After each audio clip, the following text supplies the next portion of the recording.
बहनों भाइयों, वैसे तो कांग्रेस दिन में स्वप्न देखने की आदी है, लेकिन कांग्रेस का जो अब तक का इतिहास है, उस इतिहास के पन्नों को पलटकर आप देखिए तो आप सहज रूप से इस नतीजे पर पहुंचेंगे। कांग्रेस के आने के बाद जहां भी आई है, वहां का जो भी विकास हो रहा था, जैसे हरियाणा का भी नॉन स्टॉप विकास, न रुकने वाला विकास का सिलसिला पिछले 10 वर्षों से प्रारंभ हुआ है, उस पर फुल स्टॉप यदि कोई लगाएगा तो कांग्रेस ही लगाएगी मेरे बहनों भाइयों। इसलिए किसी भी सूरत में हमको कांग्रेस को सत्ता में नहीं आने देना है।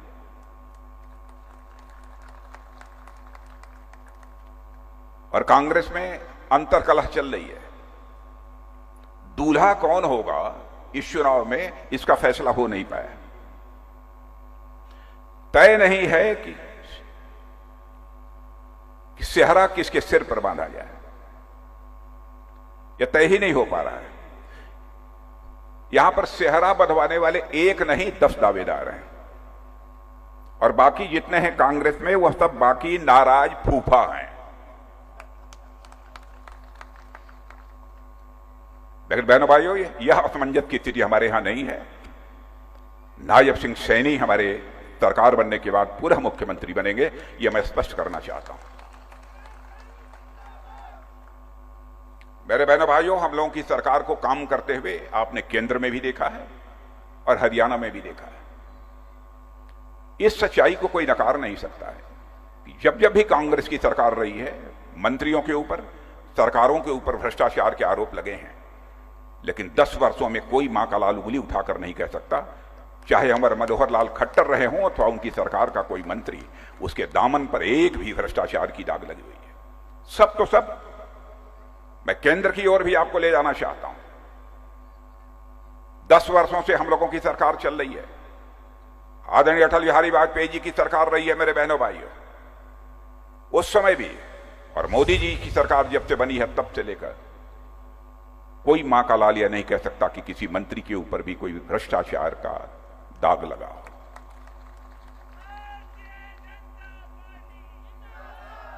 मैं कांग्रेस की आपको याद दिलाना चाहता हूं, कांग्रेस की हुकूमत में क्या क्या नहीं हुआ है, आप सब अच्छी तरह जानते हैं। मंत्री की कुर्सी पर बैठे हुए लोगों को जेल की हवा खानी पड़ी है, लेकिन कम से कम भाजपा में नहीं हुआ है। यह है भाजपा का चरित्र। और जैसा हमारे कार्तिकेय शर्मा जी ने कहा, हरियाणा की यह परंपरा रही है, जिसकी केंद्र में सरकार होती है उसी की यहां हरियाणा राज्य में भी सरकार होती है। यह सच है ना? तब तो यह संयोग की बात है, केंद्र में भी भारतीय जनता पार्टी की सरकार है, और इस बार भी यदि सरकार किसी की आने जा रही है तो भारतीय जनता पार्टी की सरकार आने जा रही है। वैसे अच्छा रहा होता कि जब मई जून में लोकसभा का चुनाव हुआ, उसी समय हरियाणा राज्य का भी चुनाव हो गया होता। लेकिन लोकसभा का चुनाव होने के 4 महीने के बाद या फिर हरियाणा राज्य का चुनाव होने जा रहा है। आप जानते हैं कि बार बार चुनाव होने से आपका पैसा जो सरकार के खजाने में जमा है वो खर्च होता है, समय की बर्बादी होती है। सारी की सारी नौकरशाही केवल चुनाव कराने में ही व्यस्त हो जाती है, सारे विकास के काम ठप हो जाते हैं।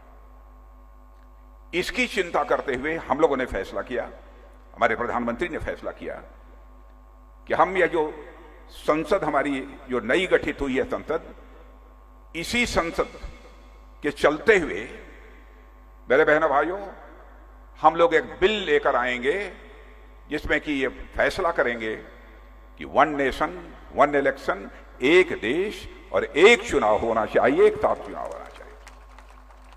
यदि भारत की संसद में यह पारित हो जाता है बहनों भाइयों, तो आगे देखिएगा देश की सारी विधानसभाओं के चुनाव और लोकसभा के चुनाव यह साथ होंगे। और 100 दिनों के अंदर जितने नगर पंचायत, नगर परिषद, जिला पंचायत, जिला परिषद, इन सारी जितनी लोकल बॉडीज हैं, जो स्थानीय निकाय हैं, इनके चुनाव भी यह साथ होंगे। मैं समझता हूं कि यहां पर भी जितने लोग बैठे हैं निश्चित रूप से इस बात से सहमत होंगे, समय की बर्बादी और धन की बर्बादी रोकने के लिए एक इलेक्शन,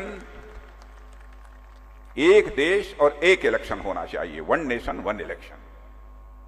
और यह करने का हम लोगों ने फैसला किया है।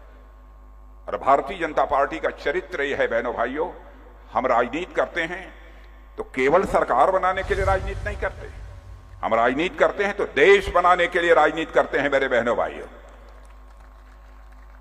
हम ये नहीं देखते हैं कि क्या होगा हमारा, पहली हमारी चिंता रहती कि देश का क्या होगा।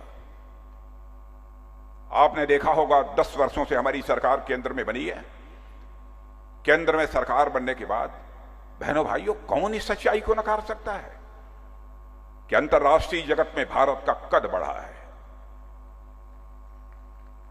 पहले अंतर्राष्ट्रीय मंचों पर, दुनिया के मंचों पर भारत कुछ बोलता था तो भारत की बातों को लोग गंभीरतापूर्वक सुनते नहीं थे। लेकिन आज भारत यदि दुनिया के मंचों पर, अंतर्राष्ट्रीय मंचों पर बोलता है तो सारी दुनिया कान खोलकर सुनती है कि भारत बोल क्या रहा है। यह भारत की हैसियत सारी दुनिया में बनी है। धन दौलत के मामले में जो हमारा भारत हमारी सरकार आने के पहले दुनिया के देशों में 11वें स्थान पर खड़ा था।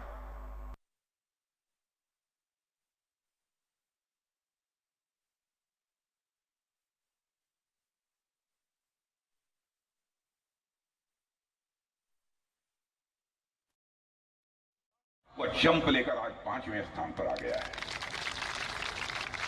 मैं ही नहीं, दुनिया के बड़े बड़े अर्थशास्त्री, बहुत बड़ी बड़ी वित्तीय संस्थाएं, फाइनेंशियल फर्म्स अब इस बात का दावा कर रही हैं, वह कह रही हैं कि वह दिन दूर नहीं है कि 2027 आते आते भारत दुनिया के देशों में अर्थव्यवस्था के आकार यानी धन दौलत के मामले में जो आज 5वें स्थान पर है वह जंप लेकर 3रे स्थान पर पहुंच जाएगा। पहला देश होगा अमेरिका, दूसरा देश होगा चीन, और तीसरा देश यदि कोई होगा तो भारत होगा मेरे बहन। और हम लोगों का संकल्प है कि हम भारत को एक विकसित भारत बनाएंगे। इस संकल्प के साथ हम लोग अपना कदम आगे बढ़ा रहे हैं मेरे बहनों भाई। जहां तक हरियाणा का प्रश्न है, हरियाणा की धरती यह किसानों की धरती है, जवानों की धरती है। मैं जानता हूं बहुत अधिकांश किसान परिवारों का कोई न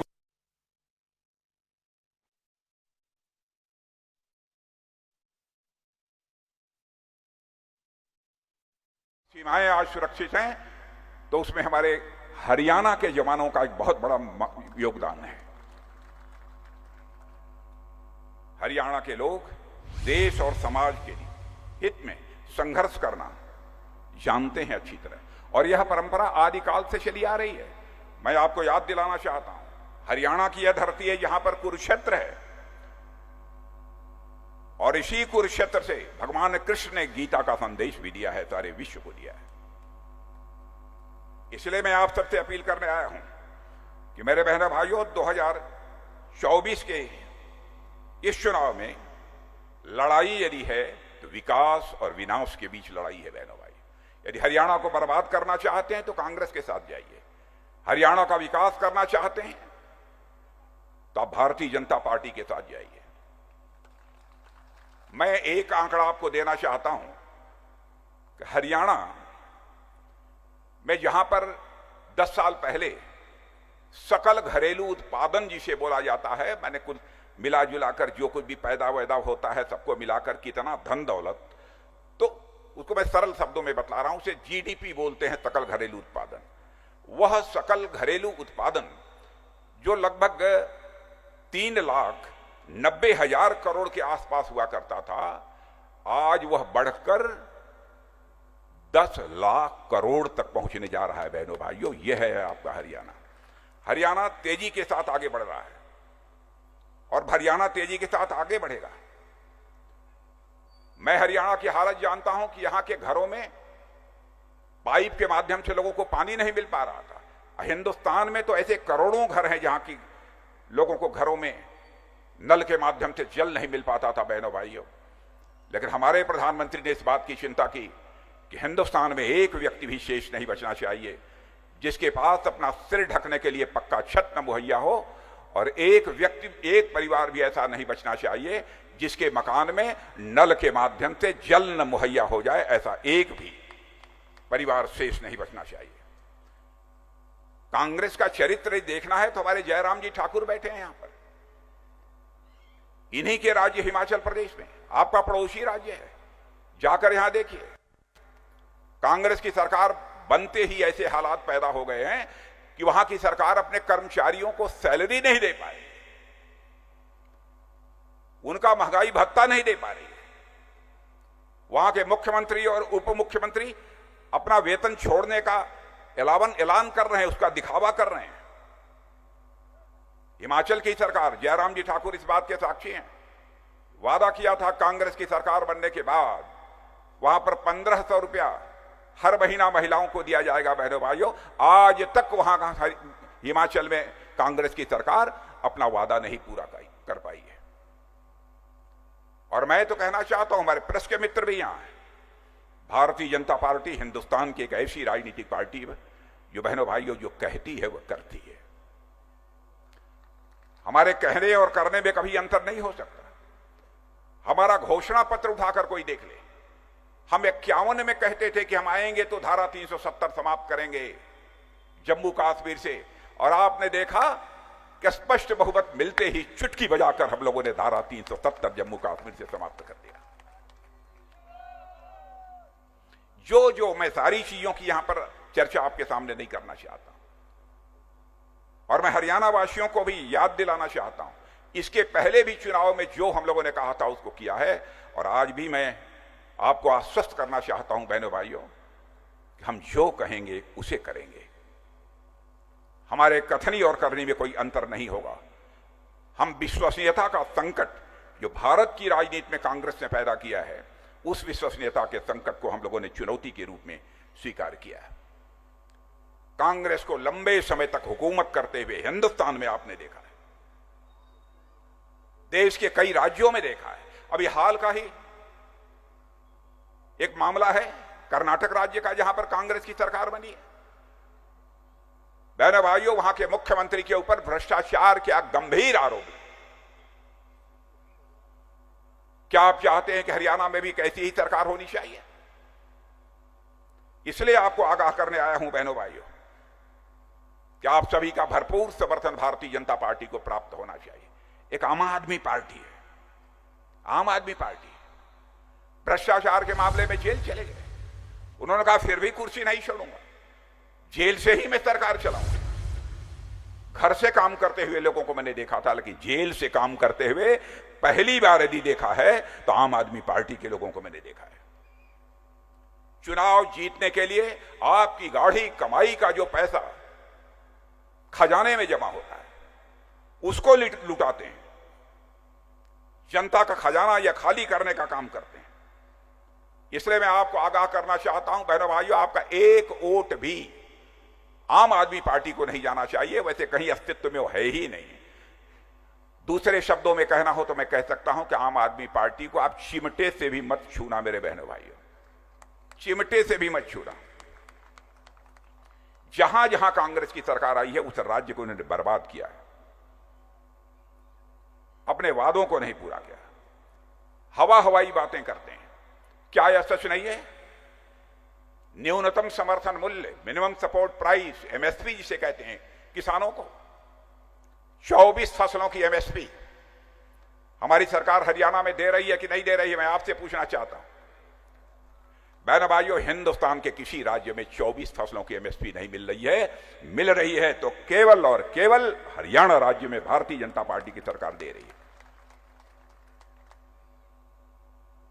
भाजपा एक ऐसी राजनीतिक पार्टी है मेरे बहनों भाइयों जो जानती है कि भारत दिल्ली, मुंबई और कलकत्ता के बड़े बड़े शहरों में ही केवल नहीं रहता है।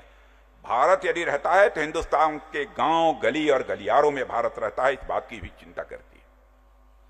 शायद आप लोगों को इस बात की जानकारी नहीं होगी, यूरिया खाद जो आप अपने खेतों में प्रयोग करते हैं, बहन भाइयों, आपको लगता होगा 300 रुपए प्रति बोरी की दर से यूरिया की खाद मिल रही है। बहुत महंगी है। यदि आप सोचते हैं, मैं भी किसान का बेटा हूं, मैं जानता हूं, सोचना स्वाभाविक है, लेकिन शायद आपको इस बात की जानकारी नहीं होगी कि यूरिया खाद दुनिया के दूसरे देशों में 3,000 रुपए प्रति बोरी मिलती है, जिसे कि हमारे प्रधानमंत्री मोदी जी भारत के अंदर 300 रुपए प्रति बोरी की दर से मुहैया करा रहे हैं। हरियाणा के किसान भाइयों, मैं जानता हूं आप हरियाणा को धनवान भी बनाते हैं और भारत की सीमाओं की रक्षा करने के लिए आप नौजवान भी देते हैं, लेकिन जहां तक भारत की सीमाओं की सुरक्षा का प्रश्न है, आप जानते हैं भारत की सीमाएं पूरी तरह से सुरक्षित है मेरे बहने भाइयों, पूरी तरह से सुरक्षित है। उसमें बहुत बड़ा योगदान है तो आप सबका है। वन रैंक वन पेंशन की मांग लंबे समय से चली आ रही थी। मुझे याद है 2014 मैं पार्टी का राष्ट्रीय अध्यक्ष था। मोदी जी ने कहा कि राजनाथ जी, हरियाणा में हमारी सार्वजनिक सभा होने वाली है, मैं जा रहा हूं, वहां पर मैं चाहता हूं कि वन रैंक वन पेंशन की मांग जो लंबे समय से की जा रही है उसकी घोषणा कर दी जाए, जो होगा सो देखेंगे। तो मैंने भी कहा कि मोदी जी कर दीजिए, और वन रैंक वन पेंशन की घोषणा उन्होंने कर दी। और बहनों भाइयों, हम लोगों ने उसमें देर नहीं की, सरकार बनते ही चुटकी बजाकर उसे लागू कर दिया। और उसकी तीसरा संस्करण भी उसका अभी लागू हुआ है। अभी बामुश्किल 1 महीने पहले उसका मैंने तीसरा आदेश जो जारी कराया है। यह कांग्रेस की स्थिति है बहनों भाइयों, वादे तो बराबर करती है। इन्होंने भी कहा था कि हम वन रैंक वन पेंशन देंगे, लेकिन जानते हैं कांग्रेस ने प्रोविजन कितना किया था? बजट में प्रोविजन केवल 500 करोड़ रुपए का किया था। क्या होगा 500 करोड़ में? वन रैंक वन पेंशन की मांग कैसे पूरी होगी? यह है कांग्रेस का चरित्र। मेरे बहने भाइयों, इसलिए मैं कहना चाहता हूं, सदैव उन्होंने धोखा दिया है, सदैव उन्होंने धोखा दिया है। इसलिए इनसे बचने की हम सबको जरूरत है। और कांग्रेस की सरकार में तो आपने देखा होगा, चर्चा कर रहे थे लोग, बिना खर्ची पर्ची के तो नौकरी मिलती ही नहीं थी। लेकिन यहां पर भारतीय जनता पार्टी की सरकार ने खर्ची पर्ची का खेल बंद कर दिया है मेरे बहनों भाई। और हम लोगों ने वादा किया है, 1.5 लाख सरकारी नौकरियां दी हैं, इससे ज्यादा सरकारी नौकरियां अगले 5 वर्ष के अंदर हम आपको मुहैया कराएंगे। यह भी हमारी भारतीय जनता पार्टी का यह वादा है। कांग्रेस का चरित्र है, कांग्रेस का चरित्र है कि जहां जहां इनके पांव पड़ जाते हैं वहीं पर मान लीजिए बंटाधार हो जाता है। इनके एक नेता हैं राहुल जी, सुना है कहीं पर कि आप कहीं बाहर चले जाएं और अपने परिवार की आप आलोचना करें, उसको बदनाम करने की कोशिश करें, अंतर्राष्ट्रीय मंचों पर जाकर वह भारत को बदनाम करने की कोशिश कर रहे हैं मेरे बहनों भाइयों। कहते हैं जो सिख समाज है भारत में, उसको गुरुद्वारे में जाने के लिए परमिशन लेनी पड़ती है, सोचना पड़ता है। वह कड़ा पहने कि न पहने इसके बारे में भी उसे 4 बार सोचना पड़ता है।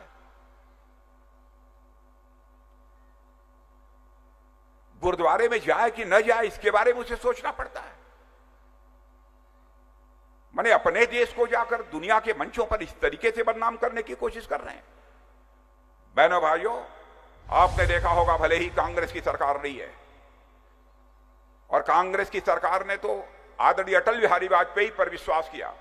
अंतर्राष्ट्रीय मंचों पर, संयुक्त राष्ट्र संघ में भी यदि बात रखनी होती थी तो उस समय की कांग्रेस सरकार किसी पर विश्वास करती थी तो भारतीय जनता पार्टी के नेता आदरणीय अटल बिहारी वाजपेयी पर विश्वास करती थी और संयुक्त राष्ट्र संघ में उसे भेजती थी, क्योंकि उसे इस बात की जानकारी थी कि भाजपा के लोग हैं। देश की बदनामी यह दुनिया के मंचों पर अथवा देश के बाहर किसी भी सूरत में नहीं कर सकते। यह भरोसा और यह विश्वास रहा है। लेकिन वहां पर जाकर अपने ही देश को यह बदनाम करने की कोशिश कर रहे हैं। अरे गुरु नानक देव जी को हम सारे लोग शीश झुकाते हैं, घर घर में नानक देव जी महाराज की तस्वीर हम लगाते हैं, और भारत की संस्कृति की रक्षा में सिख समाज का जो योगदान है बहनों भाइयों, उसे कम यह भारत किसी भी सूरत में भूल नहीं सकता है। उनके बलिदान को कभी भारत यह भूल नहीं सकता है। आज मैं आप सबसे ही अपील करने आया हूं कि मेरे बहनों भाइयों, आपका समर्थन भारतीय जनता पार्टी को प्राप्त होना चाहिए। और मुझे पूरा विश्वास है, मैं कुछ दिनों से बराबर हरियाणा में सार्वजनिक सभाओं को संबोधित कर रहा हूं, और जैसा माहौल मुझे देखने को मिला, बहनों भाइयों, लंबे समय से मैं राजनीतिक क्षेत्र में काम कर रहा हूं, मेरा विश्वास पक्का हो गया है कि अब यहां पर भारतीय जनता पार्टी की तीसरी बार सरकार बनने से दुनिया की कोई ताकत हमें रोक नहीं सकती। और जो जो भी वादे हम लोगों ने अपने संकल्प पत्र में किए हैं, इसे हम घोषणा पत्र कहते हैं, हर वादे को पूरा करेंगे। संकल्प पत्र की जानकारी इन लोगों को दे दी गई है कि नहीं? सबको दे दी गई है, इसलिए मैं उस बात को नहीं दोहराना चाहता हूं। जो कुछ भी हम लोगों ने कहा है मेरे बहन भाइयों, अक्षर से हम पूरा करेंगे। इसीलिए मैं आप सबसे निवेदन करने आया हूं कि यहां की प्रत्याशी हमारी श्रीमती शक्ति रानी जी शर्मा, और साथ ही साथ हमारे विधानसभा के पूर्व उपाध्यक्ष श्री ज्ञानचंद जी गुप्ता, हमारे पंचकुला के यह प्रत्याशी, इन्हें भारी मतों से विजय दिलाएं बहनों भाई, और भारी मतों से